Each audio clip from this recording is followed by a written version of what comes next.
Good morning children, welcome to today's science class.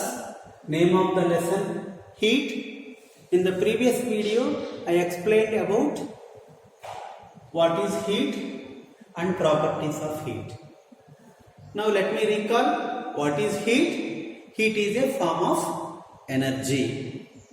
Okay, next what are the properties of heat? In that first property, heat is a form of energy.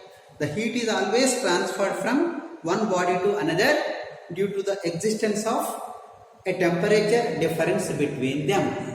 Now second point, transfer of heat energy always takes place from the body at a higher temperature to that a lower temperature. And in the previous video I explained one activity. In that activity we have taken a vessel half filled with water and we heated the vessel. On the top of the vessel we kept a light weight aluminium lid I kept. When the water becomes hot, the lid is moving, falls down, the lid is moving up and down, the lid is moving. From this activity what we can say, heat is a form of energy. It can be used to do some mechanical work, means heat energy is transferred to mechanical energy. Right? Now let us continue the topic. Heat is a form of energy. What is temperature means? Temperature is an indicator of heat energy. How much hot the object is, how much cold the object is. To find it, we will use temperature. Temperature is nothing but it is an indicator of heat energy. Why every substance have some heat energy means that is due to the motion or movement of particles. I can say motion of particles, motion of constituent particles. So we cannot see that motion, but we cannot see the movement of particles. But in every molecule, in every compound or in every molecules, every substance, the movement of particles is there. For example, if it is a substance, the particles are moving like this, the particles are moving like this. Very small, we cannot see that movement, but still I can say the particles are moving. That is nothing but the motion or the movement of constituent particles. Because of the, due to the motion or movement of the constituent particles in the compound, every substance has some heat energy. Sometimes some substances may have low heat energy, some substances will have more heat energy. How can you say more energy? If it is more heat, more hot, you can say more energy. If it is less heat, you can say less energy. Okay. See, whenever we add some heat or whenever we remove some heat, okay, that time what happens? There is a change in the motion. For example, I added some heat to one substance. Then what happens? The motion of the molecules becomes faster. The motion of the molecules becomes faster. Suppose if I remove some heat, the motion of the molecules becomes slower. I have one object. Okay. If I add some heat, the motion of the molecules becomes faster. If I remove some heat from the substance, motion of the molecules becomes slower. Right? Now we'll see the effects of heat. Effects of heat. So whenever we add some heat, a body is heated, whenever a body is heated, there are some effect of changes. Some physical changes, some chemical changes are there. That is nothing but effects of heat. Effects of heat. There are some physical changes and chemical changes. In that physical changes, this is first. In physical changes, 3 points are there. The first point is changing temperature. Changing temperature. change in temperature. Okay, now observe carefully. Okay, I am adding some heat to one substance. I am adding some heat to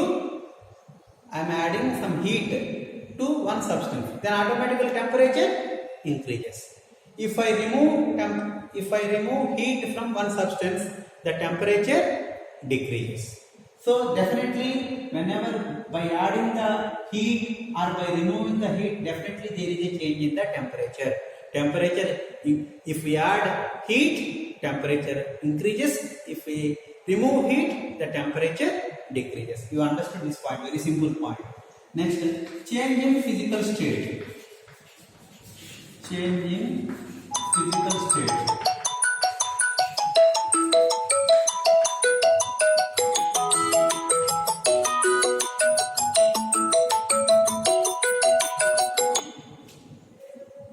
Change in physical state. See, for example, you have removed ice from the refrigerator compartment.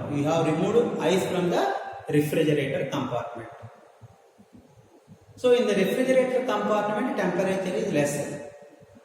Okay. Suppose, for example, the temperature of ice is below 0 degrees Celsius. Or let us 0 degrees Celsius. When you remove the ice from the refrigerator compartment, if you keep it outside, then the ice becomes water. The ice melts and ice becomes water. What happened here?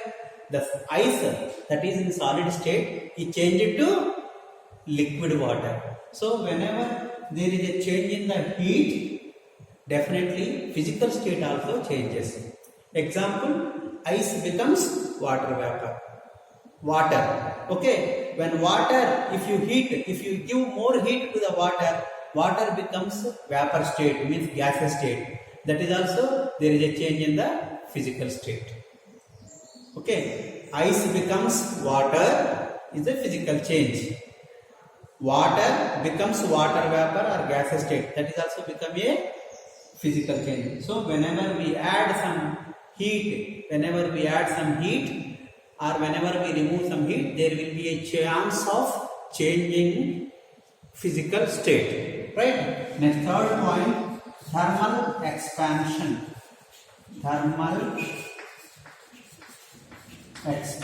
Expansion means increasing. Expanding means increasing. Thermal expanding. What it is? What is the meaning of thermal expanding? Generally, solids and liquids, when we heat them, they expand on heating. The size becomes increases. That is called as expanding. This phenomenon is called as thermal expansion. Thermal means heat. Okay. Generally, most of the solids and liquids, they expand on heating. This is called as thermal expansion. So for example, I will tell one example to understand thermal expansion. Okay. A metal rim, you know how the metal rim is. What is the shape of the metal rim? Circle shape. Okay. The metal rim to be put on a cart wheel.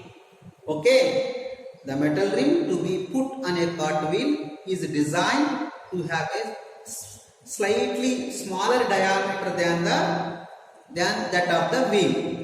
Okay. For example, this is the cart wheel. Okay. Generally, on the cart wheel, a metal rim will be fixed. On the cart wheel. Right. So generally, the diameter of the metal rim is slightly smaller than the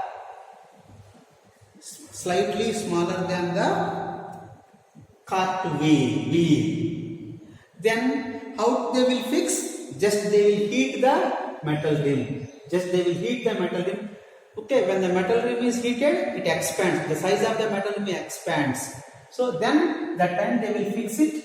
As soon as it fixed, then just they put some water on the rim, so that once again it contracts. Okay, then the metal rim slightly the metal rim stick to the cart wheel. This is the way the metal rim is to be fixed. Once again I am repeating, the metal rim to be fixed to cart wheel is smaller diameter than the wheel. When the metal rim is heated, the size of the metal rim is increased, and then at that time they fix the metal rim to the cart wheel. As soon as the metal rim kept on the wheel, they pour the water on the metal rim. So temperature of the metal rim decreases and it strongly fit to the wheel. That way the metal rim is fixed. Here what happens? The iron metal rim is expanded when we heat it. That is called as thermal expansion. Even one more example I will tell you. Mercury, which is kept in the thermometer. In thermometer, this is a thermometer. Next topic, we will learn about the thermometers. Okay, it is a thermometer. In thermometer, mercury is there. Mercury expands on heating. Mercury is a metal. Mercury is a metal which is present in liquid state. It expands on heating. Okay, so it is used. The mercury, the concept is called thermal expansion of mercury. Mercury also expands. It is a metal, liquid state. It also expands on heating. This is also called thermal expansion. So these are the three physical changes. One is change in temperature, second one is change in physical state, and third one is thermal expansion. And one chemical change is also there, that also we'll see now. Right? Chemical change. Say for example, if you wanted to prepare the oxygen, okay, we prepare oxygen from potassium chlorate. Potassium chlorate formula KClO3. From KClO3 we can prepare oxygen. In this reaction, to prepare oxygen from KClO3, okay, we must heat. Heat also important. We must heat the potassium chlorate. So by adding some heat, potassium chlorate is converted to oxygen. That means, so by changing the heat, some chemical changes also takes place. Potassium chlorate is one substance. From that we can prepare oxygen. To prepare the oxygen, we require heat. We must heat the potassium chlorate. By heating the potassium chlorate, we can prepare oxygen. That means, definitely, if there is a change in the temperature, if there is a change in the heat, chemical changes are also takes place. Okay. Here, compulsory we must heat potassium chlorate. Then only from potassium chlorate we can prepare oxygen. In higher classes, you will come to know this equation. 2 KClO3 gives 2 KCl plus CO2. This is the complete equation. Here heat also will take manganese oxide act as catalyst. In higher classes you will come to know. This is a chemical change. New substance is formed. That's why it is a chemical change. Already you know what is a chemical change. During the chemical change, a new substance is formed. Right? Yes. I'll continue in the next video. Thank you.